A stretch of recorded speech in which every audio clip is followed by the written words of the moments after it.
Bonsoir. Nous voyons la nouveauté de vie. Juste avant, prions. Notre Seigneur et notre Dieu, Saint-Esprit, nous te remercions de nous aider à comprendre le cheminement avec le Sauveur. Viens ancrer la parole dans nos cœurs. Transformer nos vies, nous t'en prions. Au nom de Jésus et pour ta gloire éternelle. Amen. Lisons dans Galates chapitre 2 verset 20. J'ai été crucifié avec Christ. Et si je vis, ce n'est plus moi qui vis, c'est Christ qui vit en moi. Si je vis maintenant dans la chair, je vis dans la foi au Fils de Dieu qui m'a aimé et qui s'est livré lui-même pour moi. Comment comprendre ce verset? Zachée était un pécheur selon les termes des personnes de l'époque. Un homme à ne pas fréquenter. Jésus est allé chez lui. Il a pris un repas. En partant, Zachée fait un cadeau à Jésus. Parce que Jésus lui a fait le cadeau de venir chez lui. Et dans le cadeau de Zachée, il implique, Seigneur, tu m'as fait cet honneur d'entrer sous mon toit. Je fais partie de tes intimes. En retour, à compter de maintenant, je ne veux plus être la même personne. Il était baptisé d'esprit. Il s'engageait à mener une vie contraire à ce qu'il avait fait jusqu'à ce moment-là. À partir de ce jour, ce n'était plus le même Zachée. C'était Jésus qui vivait à travers ses actes. Alors, le baptême, nous allons au livre de Romains, chapitre 6. Et nous lisons les versets 1 à 4. Que dirons-nous donc? Demeurerions-nous dans le péché afin que la grâce abonde? Deux choses importantes. Le mot grâce et le mot péché. Paul pose une question. Demeurerions-nous dans le péché? Ça veut dire, est-ce que nous allons continuer à pécher? Qu'est-ce que le péché?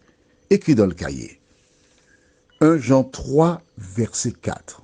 C'est pour les nouveaux. Il y a toujours des nouveaux. Et pour toi aussi, parce que ça ne te coûte rien d'écrire.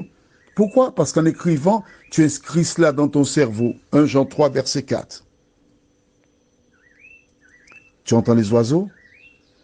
J'ai commencé à enregistrer tôt. Et tu peux faire la différence entre très tôt, c'est-à-dire quand j'ai commencé, aujourd'hui, il était, je te donne l'heure exacte, parce que je fais monter le curseur. J'ai commencé aujourd'hui à 1h20, on parle du matin. Tu n'as qu'à faire la différence. C'est l'audio du 2 juillet. Je l'ai fait à 1h20 aujourd'hui. Aujourd'hui, ah ouais, aujourd'hui c'est quel jour? Ah ouais? Ah, je n'ai pas encore fait mon ordinateur, je ne peux pas te dire. Je cherche. Tu sais pourquoi je cherche? C'est pour que demain, si tu me rencontres quelque part, si tu me dis, hé, laisse-moi avoir ton portable. Il n'y a aucun souci, je te montre mon portable et puis là, c'est tranquille. Aujourd'hui, on est vendredi 12 mai. Tu entends les oiseaux. Tu vois la différence entre enregistrer très tôt et maintenant à 6h55. Demeurons-nous dans le péché? Est-ce qu'on va continuer à pécher? Pourquoi? Afin que la grâce abonde. La grâce, c'est quoi? Un don immérité. Le salut est gratuit. La grâce, c'est que tu méritais une fessée. Tu reconnais que tu as mal agi. Tu demandes pardon et maman ou papa te dit, je te gracie. Mais si tu recommences, est-ce qu'il y a la grâce? Il y a le bâton. C'est ça la grâce, on est d'accord? Demeurions-nous dans le péché?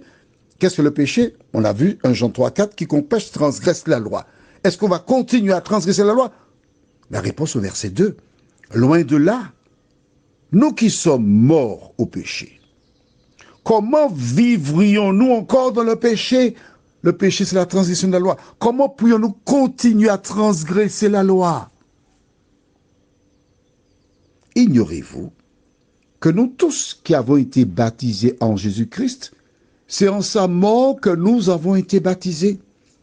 Nous avons donc été ensevelis avec lui par le baptême, en sa mort, afin que comme Christ est ressuscité des morts par la gloire du Père, de même, nous aussi, nous marchions en nouveauté de vie. À une vie nouvelle. Alors, tu es au bord de mer, tu as été prendre un petit bain à la pointe du Marais ou bien à l'Anse-Piton, n'importe où, puis tu vois quelqu'un qui dit, viens te faire baptiser. Il te plonge dans l'eau, fais attention, il peut même te noyer dans cette affaire-là. Tu sors de l'eau, tu rentres chez toi, et puis maman, tu rentres chez toi, mais attends, qu'est-ce qu'il y a dans ta maison? Une concubine que tu as chez toi là. Et puis tu es baptisé? Non, tu plaisantes, frère. Celui qui te baptise est un assassin, et toi, tu es un criminel. Non. Avant d'aller te faire baptiser, tu dois reconnaître tes erreurs. Si tu avais 3 femmes, tu dois abandonner au moins 2. Pas au moins 2, 2. Tu dois l'épouser. Mais oui, frère. La question de vivre maritalement n'est pas biblique. Vois-tu, le mariage est un engagement, quelque chose de sérieux. Ça veut dire que tu es arrivé et tu t'engages à rester là jusqu'à ta mort. Attention, il y a des circonstances, hein? Mais oui, mais regarde. Satan au ciel, il s'est élevé contre Dieu. Qu'est-ce qui s'est passé? Dieu a divorcé avec Satan. Hein?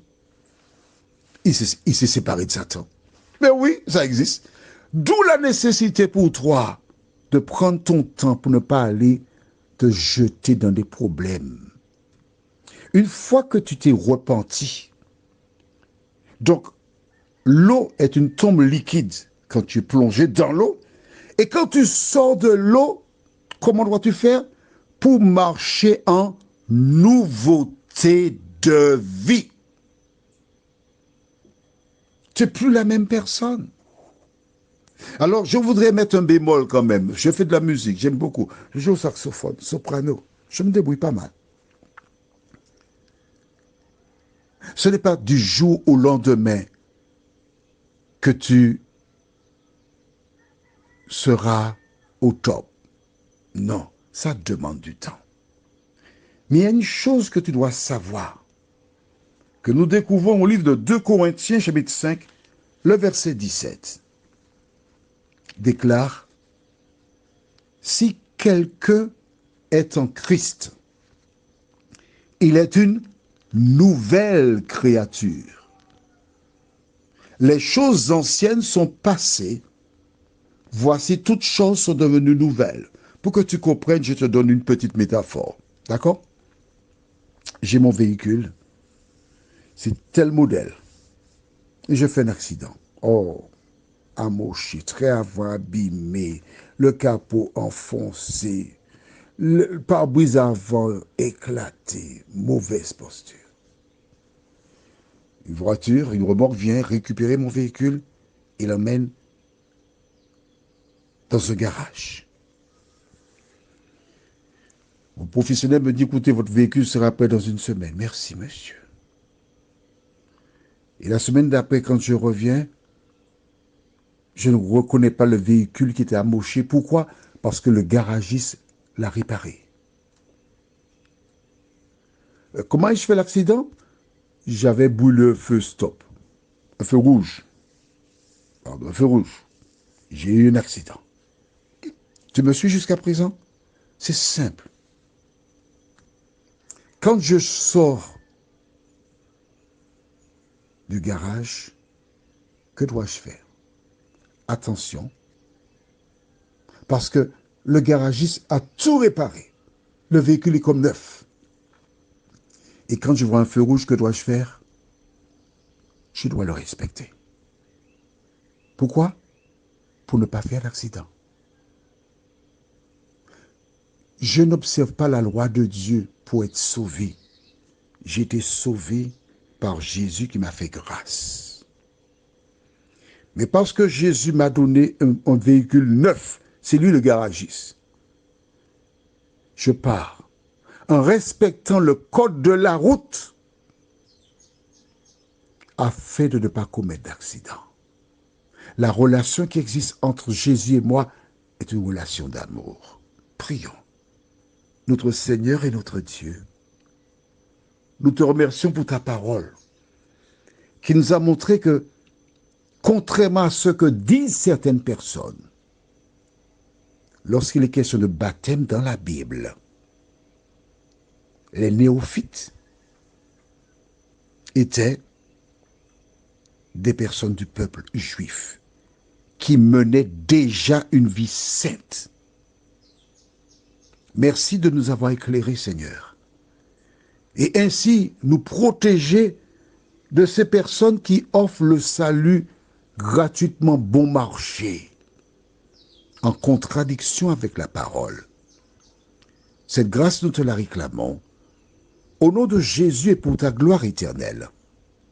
Amen.